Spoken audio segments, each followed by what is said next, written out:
Welcome to the second round in a series of Virtua Fighter Retrospective videos. How do you follow up a game that changed the world? Who would even dare try? Sega would. Virtua Fighter 2 hit Japanese arcades in 1994, barely a year after the original rewrote the fighting game rulebook, and ran on Sega's industry-leading Model 2 arcade board. This technological leap enabled Yu Suzuki's team at AM2 to create highly detailed and fully texture-mapped character models, all moving at a silky smooth 60 frames per second. The motion-captured fighters, and Virtua Fighter 2 was one of the very first games to ever use that technique, battling each other in arenas that felt more real than ever before. Each location whisking players away to an awe-inspiring new location, brimming with 3D background details, surrounding them with Sarah's lightning-lit Coliseum, or floating them along on newcomer Shun's incredible raft ride. As you all know, Shun D wasn't the only new competitor to join Virtua Fighter's iconic cast of fighters. Leon Raphael debuted here too, bringing praying mantis-style kung fu to the game. To keep everything perfectly balanced, the original cast all had their fighting styles expanded and refined as well, allowing for more control and deeper tactics than ever before, yet all still performed using the same intuitive 3-button control scheme pioneered by the original game.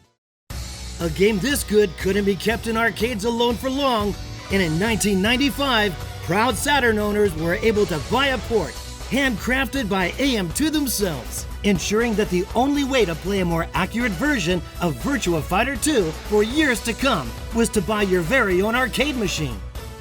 2 years later, the game made the leap to PC, and after that, wouldn't be seen again until 2004, when it appeared as Volume 16 of the Japan-only Sega Ages 2500 series for the PlayStation 2, an all-new conversion designed to be virtually indistinguishable from the original arcade machine.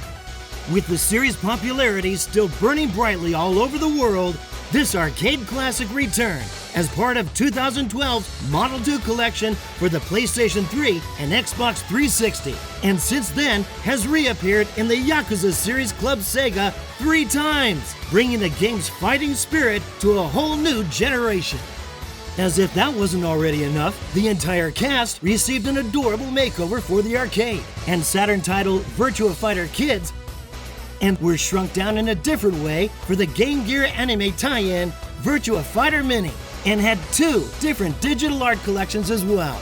A slick set of CGI renders of the full roster on Saturn, and cute portable portrait packages for Akira and Pi on the Game Gear.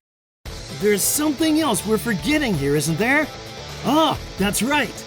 Never one to be left out, the Genesis had its very own custom-built 2D reimagining of Virtua Fighter 2, released in the US in 1997, ensuring as many Sega supporters as possible got to play one of the hottest arcade experiences of the 90s, and Virtua Fighter fans had a brand new, old way to play this incredible title. Virtua Fighter 2 didn't just live up to the impossibly high expectations set by the first game. It exceeded them, proving once again that the gold standard of arcade gaming was wherever Sega decided it should be. Join us next time when we'll be taking a look at Virtua Fighter 3.